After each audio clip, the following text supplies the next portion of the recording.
I got a question for you today. Do you think that accurate information does deliver value in the B2B supply chain or the value chain? I think it's a rhetoric question almost, right? It is. Yes, I think let's dive into it today.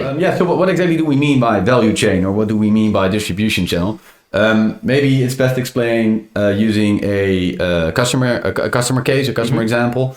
One of our customers is a world leader in the space of crane manufacturing. So they are a manufacturer of heavy equipment. Cranes can be truck mounted, can be ship mounted, whatever. They are a global leader in that space. Used in the construction industry, then. Construction, offshore engineering, civil projects, all different kind of things. Foresting, all different kind of things. So if you see a truck or a ship with a crane mounted on it, chances are it's manufactured by them. So first they develop their cranes and all that, but before they get sold, they've been developed and engineered and all that. But then they get sold. And they sell these cranes. They do not necessarily sell their products directly to their end customers. Sometimes they do, sometimes they don't. But they have an extensive partner or dealer network, if you like. Right? There's different tiers. There's some sort of exclusiveness, or for some dealers, for some areas, or for some territories. And there's second tier dealers that may or may not buy directly from them as a manufacturer, or may also buy from their dealers. But that's the product itself, right? So that's already a rather complex value chain, a rather complex channel. Then, before they sell or before they are able to deliver, they have to assemble, right? So they have to work with hundreds, if not more, suppliers of raw material or of half fabrics to assemble their end product, right? So that's complexity to the value chain. Then once this crane is produced and then sold and then installed probably by the dealer or the sub dealer, then these cranes go into the field. Well, right? Maybe to add one element that you maybe forget, right? They also, in order to manufacture this, and they are a global supplier, right? Good point. They do this at I'm not sure how many locations do they do this over 30. So they have over 30 that's actually a very good point. So they have over 30 manufacturing and assembly locations across the world, right? So they work with vendors or with suppliers that will then also have to ship all those different half fabrics or raw materials to those different assembly locations. I already hear some accurate information points coming, right? When you have all these locations and all these suppliers. Exactly. But please go on with the example. Exactly. Yes, exactly. So then they sell either directly to their customer or through their dealer network, which is I know you like your numbers. So which is around 5,000 different dealers and sub dealers and repair centers around the world. So then this equipment goes into the field, is going to be used for what it's supposed to be used for, and then there's obviously maintenance, there's usables, right? There's lubricants, there's oils, there's all different kind of things that these machines or this equipment just uses, and for then maintenance, for repairs. Yeah, so there's usable parts, right? So your oils and your lubricants and all that. And then there's also wear and tear parts, right? So equipment like this has a very, very long lifetime. I don't know the exact number, but I wouldn't be surprised if the number of years, but I wouldn't be surprised if it's over 30 years or 20, 30 years that equipment like this is working in the field. Naturally, there's wear and tear, and some parts will have to be replaced, and there will be maintenance done. And then again, that maintenance or that spare part request is likely to come into a dealer or a sub dealer. This piece of equipment that's been sold maybe 20 years ago may now be owned by a second or third owner. So where is this owner going to order their part? Well, chances are that's in the vicinity where they are themselves, right? So that's why that requires such a extensive dealer and maintenance and service network.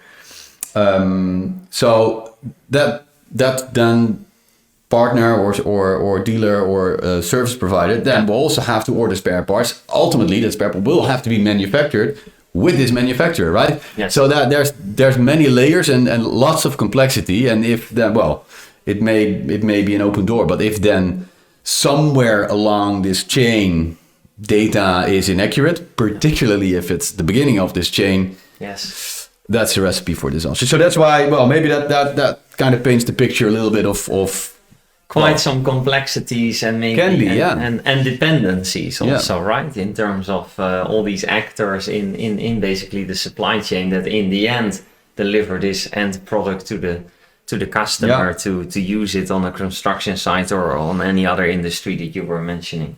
Yeah, so thanks for that example, Tim. Sure. I think it's a great example. So, well, looking into maybe, or maybe put it differently, if you want to assess basically, what kind of information is necessary, right? And what accurate information is necessary to basically run your business and to do business with your customers, but also to help your customer, right, with the needs that they have. Maybe it's good to look at how can you assess this, right? And I think value mapping is something that can help here. So let me be a little bit more specific. Yeah, I think there are a couple of flows that you can analyze in how the business is run and how you run your relationship with your customer that can help you to really assess what kind of information flows could be there.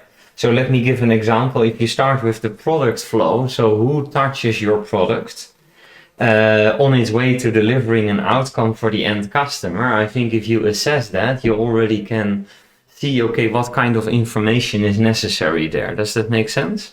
Not entirely, to be honest. Maybe can you bring that alive with a brief example as well? If you say who touches this, what exactly do you mean? So well, let's take the example of let's go into the repair example, right? Mm-hmm. So you talked about maintenance as well, but sometimes, unfortunately, maybe these cranes also need repairments, yes, right? Of course, yes. Of course, the manufacturer always wants to deliver the highest quality product, but sometimes this happens. Yeah, it's 20 years in the field. Exactly. So, and there may be spare parts required for this or any other parts required to do this repair, right? If you analyze the product flow, so who is basically the one in need for the spare part? Who is the one who is ordering it?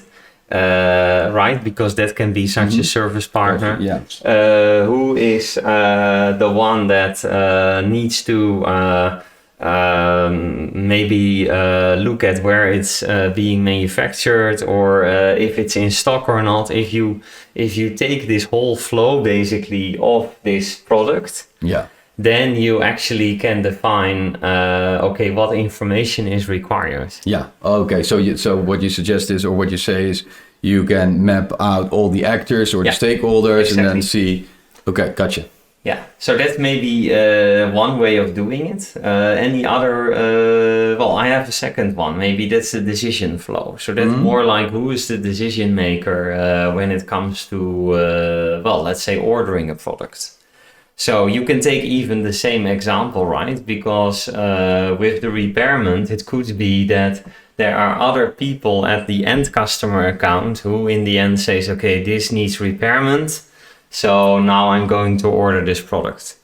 And that can also be someone else as the actual user, right, of the product. So who is involved in making this buying decision? It could also be that it's the partner who makes the decision because the end customer contracted the service partner, right? And they said, look, we're not dealing with this stuff. We pay you, we contract you, and you basically make the decision. So once you know that as a manufacturing company, basically once you map this out, then you also know, okay, who needs what kind of information. Gotcha. Does that make sense? Yeah, absolutely. Yeah, so I think indeed that's a great example. So the crane driver typically doesn't order that particular spare part. Exactly. He or she may be the first one to flag or to notice, or maybe indeed interesting angle, the service partner or the repair center, there may be predictive maintenance or whatever scheduled maintenance. Absolutely. Gotcha. And if you say with your example, right, the manufacturer in your example, if you say they have around 5,000 service partners, right, that's huge. Well, are those all basically equal in how they buy spare parts? Maybe that's the case, but maybe for some service partners this works in another way than for others. Yeah. And maybe some have more complexity in how they do service, right? And different actors involved. Or maybe they have subcontractors to make it even more difficult. So for some service partners, they don't work with subcontractors, but for some they do. Well, if you work with a subcontractor, it might be that they also need a piece of the information to do the actual repair. And what you then say implicitly is they may care about different things. So they may care, they may perceive value differently. So correct me if I'm wrong, but I think, for instance, a service center may value price over speed because it's scheduled maintenance. Yeah. Whereas an end user may perceive value differently. The price may not matter as much. Maybe the speed is more important. Absolutely. And once you know that, or again, once you have mapped this out, because I think that's what needs to happen, then you can also identify what kind of information is necessary for that actor or for that group to provide as a manufacturer. Yeah. Right, in order to make the right decision, in order to do the things that they do, play the role that they play in the supply chain, if that makes sense. It does, yeah.